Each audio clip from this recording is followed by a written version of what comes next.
नमस्ते दोस्तों, छोटी सी कहानी है। वैसे तो कहते हैं रक्तदान, कन्यादान, महादान, लेकिन वक्त दान भी सबसे बड़ा दान होता है।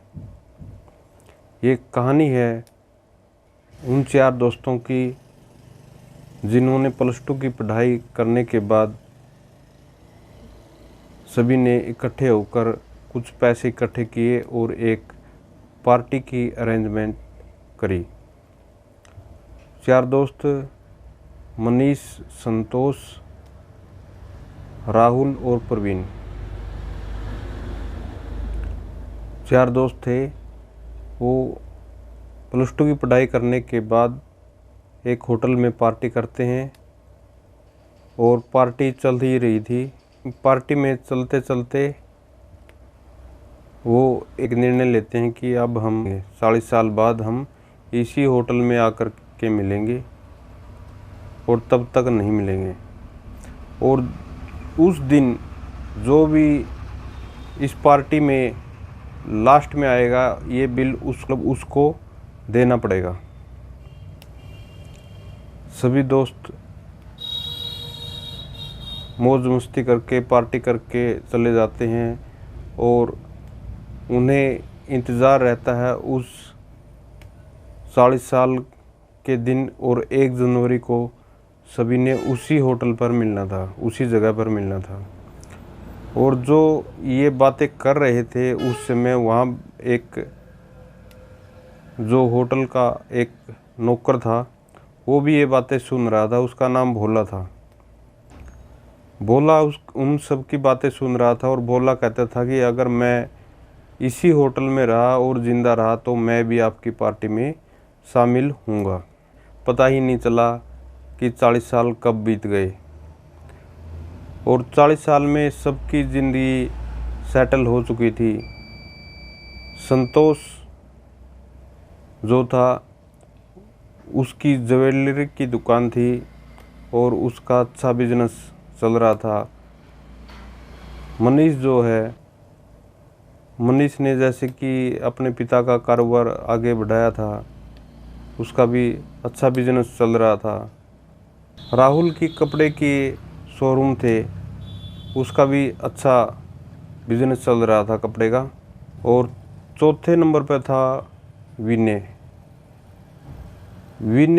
पढ़ाई पूरी करके वो टीचर लग गया था।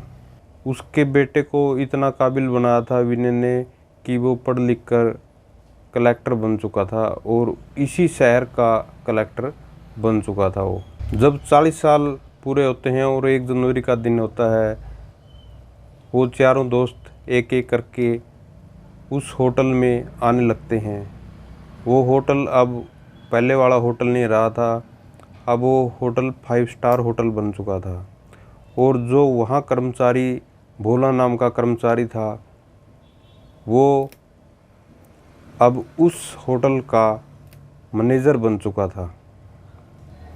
एक एक करके सभी दोस्त उस पर होटल में आते हैं। पहले मनीष आता है और वो वहाँ देखता है कि बाकी दोस्त आए हैं या नहीं आए हैं। तभी भोला वहाँ जो कर्मचारी था अब मैनेजर बन चुका था उसको पहचान जाता है और कहता है कि आयु सर, विनय सर ने आपके लिए टेबल बुक की है, आप अंदर चलिए। थोड़ी देर में करके मनीष, संतोष और राहुल तीनों आ जाते हैं और अपने विनय दोस्त का इंतज़ार करने लगते हैं। तभी वहाँ भोला नाम का जो मैनेजर पहले कर्मचारी था, मैनेजर बन चुका था, वो कहता है कि सर पार्टी शुरू करिए, विनय सर का फ़ोन आया है कि आप पार्टी शुरू करें, मुझे थोड़ा टाइम लगेगा। वो पार्टी शुरू करते हैं और गप्पे लगाते हैं। कुछ टाइम के बाद पार्टी ख़त्म हो जाती है। विनय उनका जो दोस्त था वो अभी तक नहीं आया था। वो कहते हैं कि आया क्यों नहीं, उस बात की इन्होंने चिंता हो रही थी। और फिर इतना करते करते ये कहने लगे कि हम बिल पे कर देते हैं और उस होटल के मैनेजर को कहते हैं कि सर कितना बिल हुआ है। तो होटल का मैनेजर कहता है कि बिल आपका ऑलरेडी ऑनलाइन पे हो चुका है, विनय सर ने वहीं से पे कर दिया है। इस बात की उन्हें चिंता थी कि विनय हमारा दोस्त आया क्यों नहीं। और तभी उस होटल से बाहर जाते हैं तो बाहर एक सरकारी गाड़ी बत्ती वाली आकर रुकती है और वहाँ से उस गाड़ी से एक बच्चा उतरता है और उन तीनों के पैर छूता है।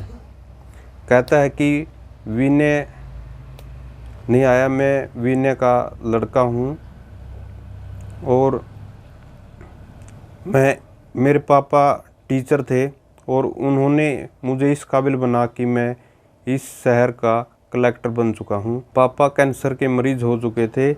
उन्होंने 1 महीने पहले ही इस होटल को बुक किया था और मुझे कहा था कि शायद मैं उस 1 जनवरी तक मैं वहाँ तक नहीं पहुँच सकूँ, इसलिए पहले किसी को मत बताना कि मैं नहीं रहा।